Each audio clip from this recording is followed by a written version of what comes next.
இப்போது புதிய அறிமுகம் ஆச்சி ஹோட்டல் சாம்பார் 50 கிராம் ரூபாய் 20 மட்டுமே.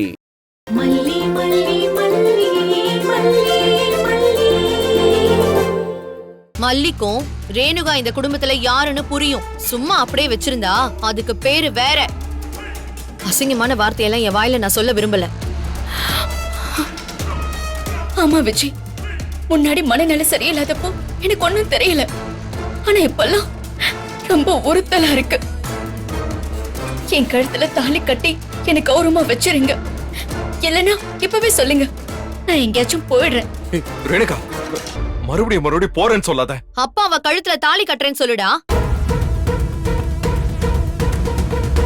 என்னடா பதிலே பேச மாட்டேங்கிற? அவ ஒண்ணும் யாரோ கிடையாது, உன் பொண்டாட்டி தானே. செத்து பொழைச்சு வந்திருக்கா அவ. அவளுக்கு தாலி கட்டி திரும்பவும் உன் மனைவியை ஏத்துக்கிறது தான் உனக்கு இருக்கிற ஒரே சான்ஸ். ரேணுகா கோர்ட்டு கேஸ்னு போனான்னு வெயி, சட்டம் அப்புறம் அவ பக்கம் தான் நிக்கும். உனக்கு தான் சட்டம் நல்லா தெரியுமே. என்ன விஜய், அவங்க என் கழுத்துல தாலி கட்ட சொல்றாங்க, நீங்க எதுவுமே சொல்லாம அமைதியா இருக்கீங்க. அப்போ என்ன மனைவியா ஏத்துக்கிறதுல உங்களுக்கு விருப்பம் இல்லையா? சும்மா பேருக்குதான் அப்படி வாழ்ந்தோம் இப்படி வாழ்ந்தோன்னு கதை சொன்னீங்களா? சொல்லுங்க. அப்படி எதுக்கு விஜய் கஷ்டப்பட்டு என்ன மீட்டுட்டு வந்தீங்க? போனவளாவே இருக்கட்டும்னு அப்படி விட்டுட்டு வந்திருக்க வேண்டியதானே. என்னை ஏன் கூட்டிட்டு வந்து எல்லா உணர்வையும் கொடுத்து இப்படி உயிரோட கொல்றீங்க? உங்களுக்கு விருப்பம் இல்லைன்னா நான் உயிரோட வாழ்றதுல அர்த்தமே இல்லல்ல. ஐயோ கடவுளே கடவுளே கடவுளே, எனக்கு ரேணுகா, ரேணுகா அப்படி பண்ணாத. கொஞ்சம் கொஞ்சமா சாகடிக்கிறதுக்கு நான் மொத்தமா செத்து போயிடுறேன். நான் செத்து போறேன். ரேணுகா, ரேணுகா அப்படிலாம் இல்ல. என்ன ரேணுகா? இல்ல விஜய், இல்ல. நான் யாருக்கும் பாரமா இருக்க விரும்பல. நான் உயிரோடவே இருக்க கூடாது. நான் செத்து போறேன். ரேணுகா, ரேணுகா ஒரு நிமிஷம் நில்லு. ஏன் இப்படி பண்ற? சாகர தவிர வேற எதுவுமே உனக்கு தெரியாதா? தெரியும் விஜய், இதான் என் குடும்பம், இதான் என் வாழ்க்கை. மனசு தேத்திட்டு வாழலாம் நினைக்கும் போது அந்த வாழ்க்கை உனக்கு கிடையாதுன்னு சொன்னா எப்படி வாழ்றது?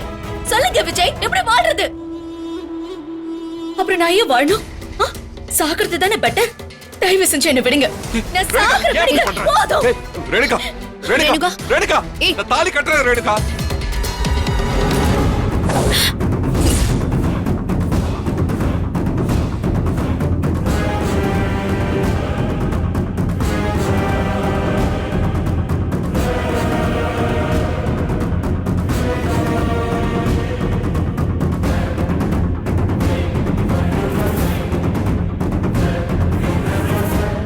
விஜய், நான் செத்துற கூடாதுன்னு தானே தாலி கட்டுறேன்னு சொன்னீங்க.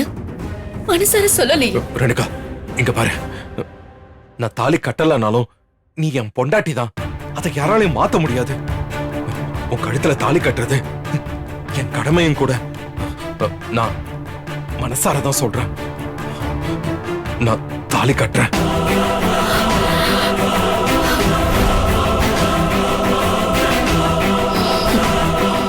நீங்க மனசார அந்த வார்த்தையை சொல்லலன்னு எனக்கு தெரியும் விஜய். இந்த கண்டத்துல இருந்து உங்களை எப்படி மீட்க போறேனோ எனக்கு தெரியலையே. நான் அப்பா கிட்ட பேசி அதுக்கு என்ன பண்ணணுமோ அதை பண்றேன். இன்னொரு தடவை செத்து போறேன்னு சொல்ல மாட்டேன்.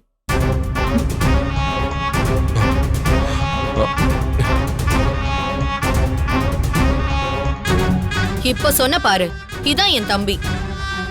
இந்த நல்ல விஷயத்தை எதுக்கு தள்ளி போட்டுக்கிட்டு? நான் இப்பவே கதிரசன் கிட்ட பேசி இதுக்கு ஒரு வழி பண்றேன்.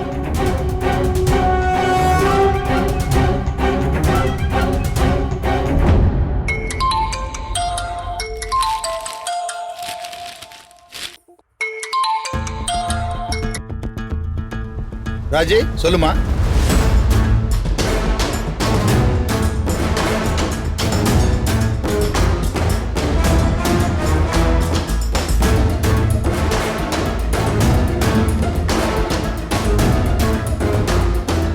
அப்படியாமா?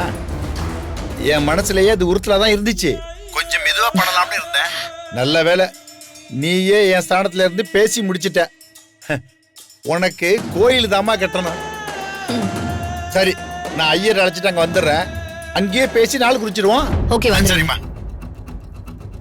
நான் கதிரேசன் கிட்ட பேசிட்டேன். சீக்கிரம் நாள் குறிச்சிட்டு வரேன்னு சொல்லியிருக்காரு.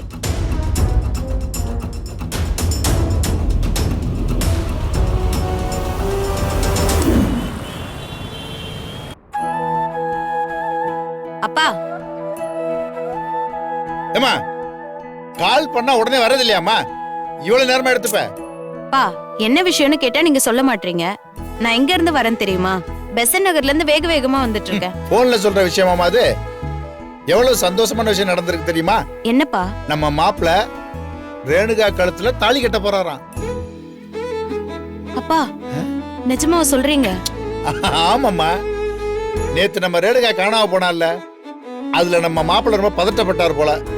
இன்னைக்கு பெங்களூர்ல இருந்து வந்ததும் முதல் வேலையா ரேணுகா கழுத்துல தாலி கட்டுறேன்னு சொல்லியிருக்காரு. இப்பதாமா ராஜி போன் பண்ணி சொன்னா. என்னால நம்பவே முடியலப்பா. நம்ம மாமாவை அப்படி சொன்னாரு, அதுவும் விஜய் மாமாவை அப்படி சொன்னாரு. மல்லி அங்க இருக்க வரைக்கும் அது எதுவுமே நடக்காதுன்னு நினைச்சேன். எப்படிப்பா நடந்துச்சு? நான் தான் சொல்லுவேன் இல்லம்மா, நம்ம கோரிக்கைய அந்த முருகன்ட்ட சொல்லிட்டு நம்ம வேலையை பார்க்க போயிடணும். நமக்கு நடத்தி கொடுக்கணும்னு அவன் முடிவு பண்ணிட்டான்னா நிச்சயம் நடத்தி கொடுப்பான். யாரு நினைச்சாலும் அதை தடுத்து நிறுத்தவே முடியாது. அப்பா, எப்ப கல்யாணம்? எப்ப நம்ம அக்காவை போய் பார்க்க முடியும்? ராஜி போன் பண்ணி ஐயரை கூட்டிட்டு உடனே வாங்கன்னு சொல்லிருச்சு. ஐயர் வந்தது நம்ம கிளம்பி போயிட வேண்டியதுதான். அப்பா, அங்க நிறைய பேர் இது 2வது கல்யாணம் தானே, அதனால சிம்பிளா வீட்லயே நடத்திக்கலாம்னு சொல்லுவாங்க. அப்படி நம்ம பண்ணக்கூடாதுப்பா. நல்ல கிராண்டா பண்ணணும். ஊரே திரும்பி பார்க்கணும். அப்படி பண்ணிடணும். ரேணுகா திரும்ப கிடைச்சதுக்கே நம்ம ஒரு ஃபங்க்ஷன் பண்ணணும்னு சொல்லிட்டு இருந்தோம்ல, ரெண்டையும் சேர்த்து கொண்டாடிடுவோம். சூப்பர்ப்பா. நான் வந்துட்டேன். வணக்கம் ஐயா, வாங்க. வணக்கம். அப்ப கிளம்பிடலாமா? நிஷா தானே பொண்ணு? நம்ம இப்ப எங்க போறோம்? என் பெரிய பொண்ணுக்கு தாங்க கல்யாணம். பெரிய பொண்ணுக்கு கல்யாணம் முடிஞ்சிருச்சே. அவங்க ஹஸ்பண்ட் வீட்ல தானே இருக்காங்க. அது என்ன கதைன்னு நான் போறப்ப சொல்றேன். முதல்ல நீங்க வாங்க. நீ வாமா. சரி.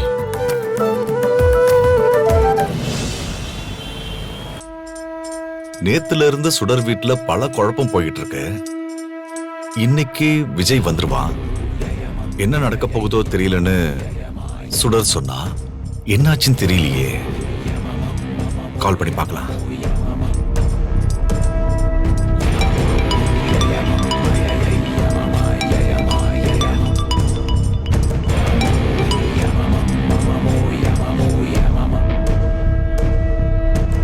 என்ன சுடர், கால் பண்ணவே இல்ல? இங்கதான் நிறுத்துங்க. சரிங்க மேடம்.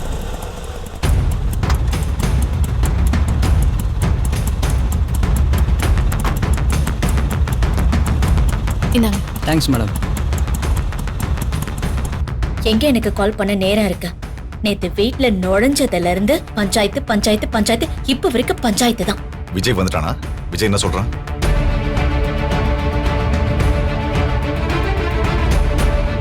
விஜய் வந்தாச்சு.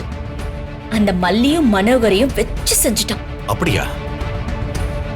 வேணும், அந்த மனோகருக்கு வேணும். நம்ம மும்பைல யாரெல்லாம் பார்த்துட்டு வந்திருக்கோம். இந்த பிஸ்கோத்து மனோகர் நமக்கே ஆட்டம் காமிக்கிறான்.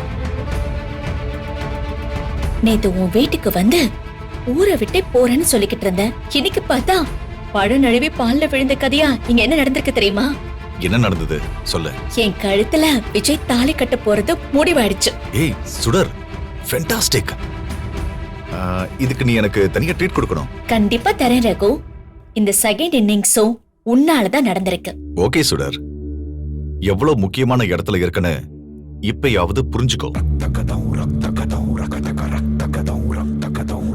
ஒரு பக்கம் கோடீஸ்வர அப்பா, இன்னொரு பக்கம் விட்டா கோடீஸ்வர மாதிரி ஆக போற விஜய். 2 தங்க மலைகளுக்கு இடையில உனக்கு ஒரு வாழ்க்கையை உண்டாக்கி கொடுத்திருக்கேன்.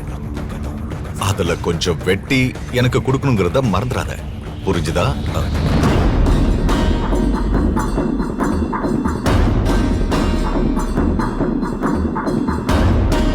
உன்னை மறைக்க மாட்டேன் Raghu. No no no no, 20 crores, அதுவும் சிங்கிள் பேமெண்டா வேணும். அப்படின்னா பேசலாம், இல்லனா பேசவே வேண்டாம். ஐம் சாரி, நான் போனை வைக்கிறேன். ரகு, அது ஹலோ சார். ஹலோ ரஞ்சிதா, எப்படி இருக்கீங்க? யா, ஐ அம் ஃபைன் சார். உட்காருங்க. என்ன சாப்பிடுறீங்க? சாப்பிடுறதுக்கெல்லாம் டைம் இல்ல. வீட்ல நிறைய ப்ராப்ளம் போயிட்டு இருக்கு சார். ராஜிமா இந்த டாக்குமெண்ட்டை உங்ககிட்ட அர்ஜென்ட்டா கொடுத்துட்டு வர சொன்னாங்க. பை த பை, வீட்ல ஏதோ பிரச்சனை சொன்னீங்களே, அது என்னன்னு தெரிஞ்சுக்கலாமா? என்ன பிரச்சனைன்னு சொல்றது? எங்க வீட்ல ரேணுகான்னு ஒருத்த இருக்கான்னு ராஜிமா சொல்லிருப்பாங்களே, ஒரு அம்னீஷியா பேஷண்ட். எஸ் எஸ், விஜயோட ஃபர்ஸ்ட் வைஃப், ஆமா கரெக்ட்? எஸ் சார், அவங்களே தான். அவங்க திடீர்னு காணாம போயிட்டாங்க. ரொம்ப தற்செயலா அவங்கள உங்க ஆபீஸ் கிட்டயே மீட் பண்ணோம் நாங்க. அப்படியா? அவங்க காணாம போனதை வச்சு வீட்ல நிறைய ப்ராப்ளம், நிறைய பஞ்சாயத்து போயிட்டு இருக்கு. ஓகே ஓகே, ஃபேமிலின்னு இருந்தா இதெல்லாம் சகஜம் தானே. உங்களுக்கு ஏதாவது சப்போர்ட் வேணும்னா சொல்லுங்க. I am always available for you. I mean, உங்களுக்கும் உங்க ராஜிமாவுக்கும் என்ன ஹெல்ப் வேணாலும் செய்ய தயாரா இருக்கேன். கண்டிப்பா கேக்குறோம் சார். ராஜிமா இந்த டாக்குமெண்ட்டை கொடுக்க சொல்லி எவ்வளவு வேகமா மூவ் பண்ண முடியுமோ அவ்வளோ வேகமா மூவ் பண்ண சொன்னாங்க. நிச்சயமா பண்றேன். நீங்க ஏதாவது குடிக்கிறீங்களா? இல்ல வேண்டாம்.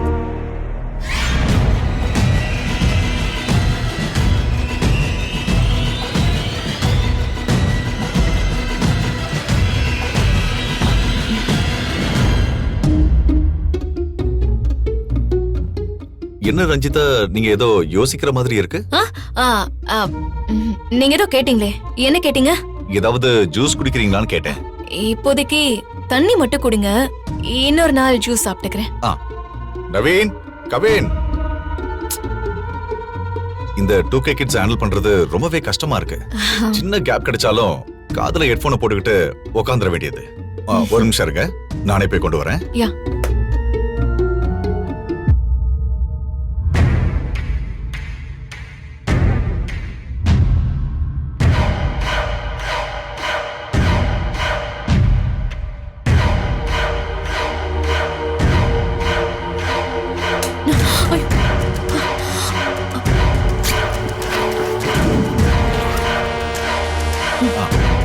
இந்தம்மா தண்ணி. Thank you sir.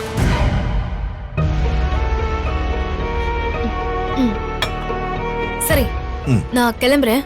ராஜிமாவை பேச சொல்றேன். ஷூர், தேங்க்யூமா. பாய்.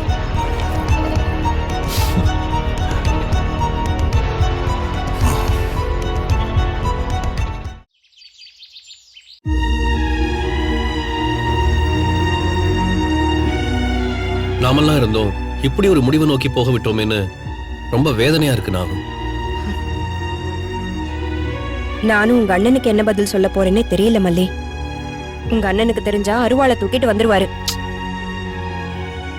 எல்லாரும் ஆளுக்கு ஒரு தப்பு பண்ணிட்டு குற்ற உணர்ச்சியில எதுவுமே பேச முடியாம நின்னுட்டோம். அந்த ராஜி இதுதான் சாக்குன்னு தாலி கட்டுற இடத்துக்கு கொண்டு வந்து நிறுத்திட்டா.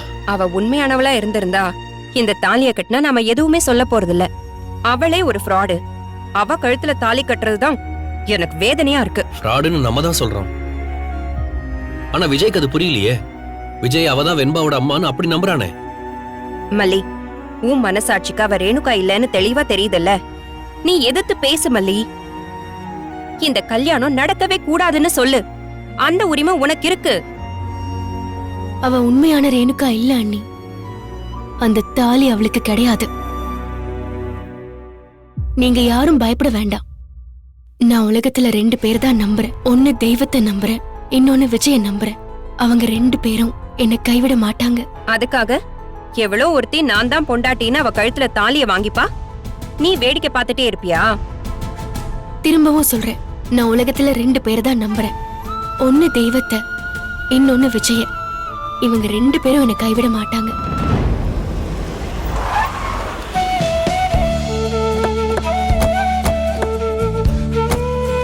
உள்ள போங்க. போலாமாப்பா? போலாமா? கூட்டத்துக்காகவாது சிரிச்சு மழுப்பிட்டு நிக்க வேண்டியதா இருக்கு. மல்லி, எப்படிமா இருக்க? நாகு மனோர் எல்லாம் இங்கதான் இருக்கீங்களா? ரொம்ப சந்தோஷமா. வாங்க மாப்ள. நிஷா, ரேணுகா, எப்படிடா இருக்க? நல்லா இருக்கேன்ப்பா. ஐயா வாங்க வாங்க, உள்ள வாங்க. ஐயா வாங்க. வாங்க உட்காருங்க. வணக்கம். உட்காருங்க. நீங்க எடுத்த முடிவுக்காக உங்க எல்லாருமே நான் கையெடுத்து கும்பிட்டுக்கிறேன்.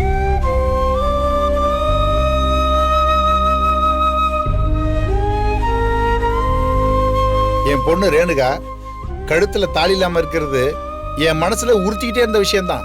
இப்பதானே வந்திருக்கிறா, கொஞ்ச நாள் போகட்டும், இத பத்தி பேசலான்னு இருந்தேன். நீங்களே பேசி ஒரு நல்ல முடிவுக்கு வந்திருக்கிறீங்க. உங்க எல்லாரையும் நான் என் உயிர் இருக்கிற வரைக்கும் மறக்கவே மாட்டேன். ஒரு பெரிய மனுஷனா நான் சொல்றேன், மனைவி ஸ்தானத்துல இருக்கவங்க கழுத்துல தாலி இல்லாம இருக்க கூடாது. அது கணவரோட உயிருக்கே ஆபத்து. அதே நேரத்துல இந்த மங்கள காரியத்தை நீங்க நடத்த முடிவு பண்ணது ரொம்ப சந்தோஷமான விஷயம். விஜய், எனக்கு பழசெல்லாம் மறந்து போனதுனால நம்ம கல்யாண நாள் ஞாபகம் இல்ல. அதனால உங்களை ஹஸ்பண்டாவோ வெண்பாவை என்னோட குழந்தையாவோ நான் ஃபீல் பண்ண முடியாம இருக்கேன். அது ஒரு பெரிய வலி, பெரிய வேதனை. அது மட்டும் இல்லாம பல பேரு தாலி இல்லாம சும்மா வீட்டுல இருக்கிறவ அவளுக்கும் விஜய்க்கும் எந்த பந்தமும் இல்லைன்னு என் காது படவே பேசுறாங்க. என் கழுத்துலயும் தாலி இருக்கணும், அது நீங்க கட்டினதா இருக்கணும். யாருக்கு தெரியும், விஜய் மாமா மறுபடியும் தாலி கட்டுற நேரம் என் அக்காக்கு பழைய ஞாபகம் எல்லாம் கூட திரும்ப வந்துடலாம்ல. மாப்பிள, உங்க முகத்துல ஒரு வாட்டம் தெரியுது. உங்க மனசுல என்ன ஓடிட்டு இருக்குன்னு எனக்கு புரியுது. இதனால மல்லி வாழ்க்கைக்கு எந்த பங்கமும் வராதுன்னு நான் இந்த நிறைஞ்ச வீட்டுல சத்தியம் பண்ணி சொல்றேன். உங்க 2 பேருடைய வாழ்க்கையும் நல்லபடியா இருக்கிறதுக்கு நான் பொறுப்பு மாப்பிள. மல்லி, அவ வெண்பாக்கு அம்மா. வெண்பா அம்மா இல்லாத பொண்ணா வளரக்கூடாது. அந்த ஒரு விஷயத்துக்காக தான் நான் சம்மதிக்கிறேன். நீ ஏதோ தப்பா நினைச்சிடாத மல்லி. எப்பவும் என் மனசுல இருக்கிற உனக்கான இடம் மாறவே மாறாது. ஐயா, அடுத்து என்ன வேலையோ அதை பாருங்க.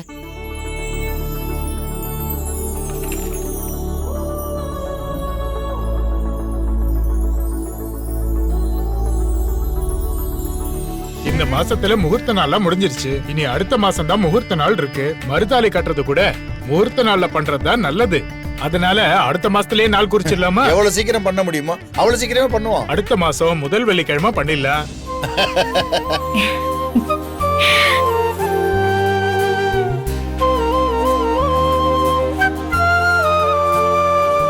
நிசா, நல்ல விஷயம் முடிவா இருக்குல்ல, எல்லாருக்கும் ஸ்வீட் கொடுமா. எடு.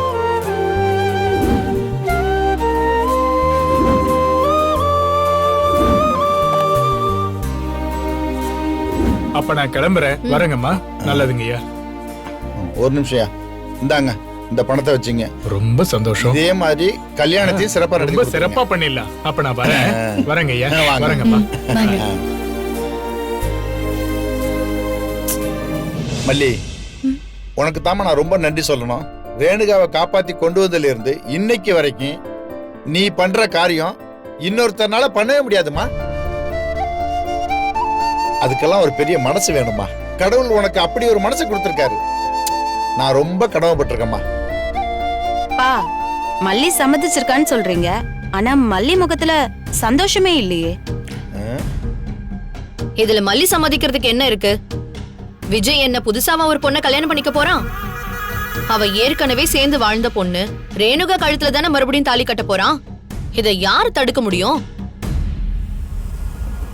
இருந்தாலும் மல்லிக்கு வருத்தம் இருக்கும் தான். நான் இல்லைன்னு சொல்லல. நான் என்ன சொல்றேன்னா, கொஞ்ச நாளைக்கு மல்லி வேணும்னா அவங்க அண்ணன் வீட்டுல போய் இருந்துட்டு வரட்டும்.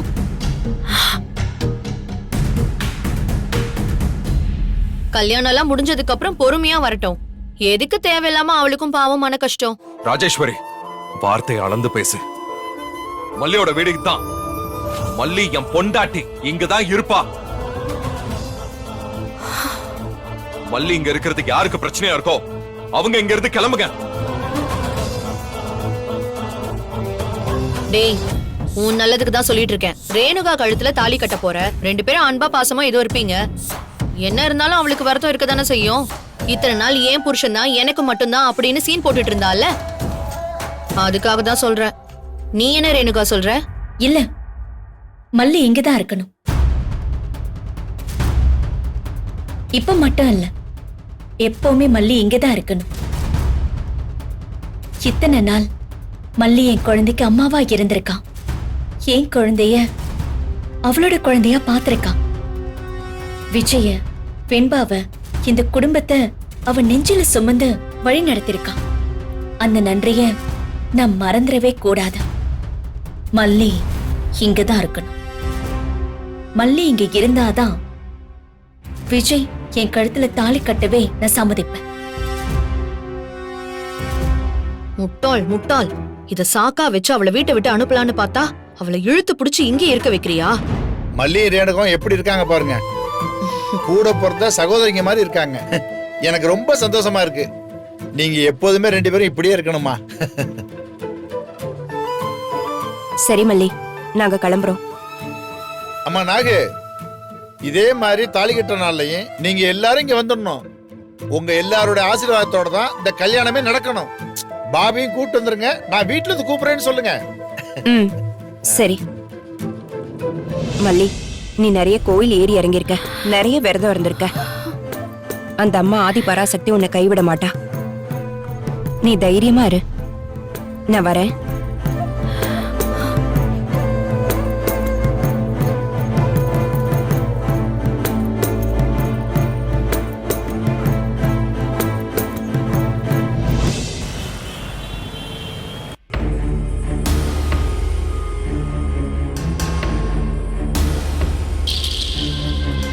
ஏ ரேணுகா, என்ன பண்ணிட்டு இருக்க நீ?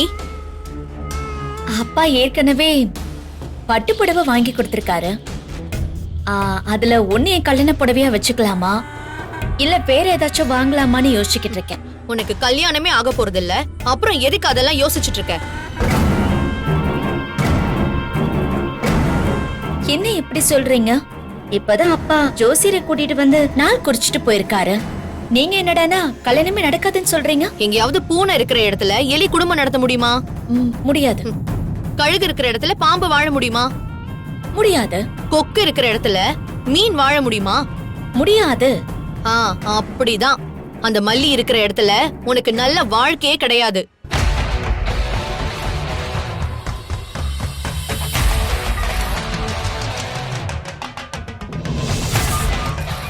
இந்த வீடியோ உங்களுக்கு பிடிச்சிருந்தா லைக் பண்ணுங்க, ஷேர் பண்ணுங்க, காமெண்ட் பண்ணுங்க. மறக்காம சரிகமா டிவி ஷோஸ் தமிழுக்கு சப்ஸ்கிரைப் பண்ணுங்க.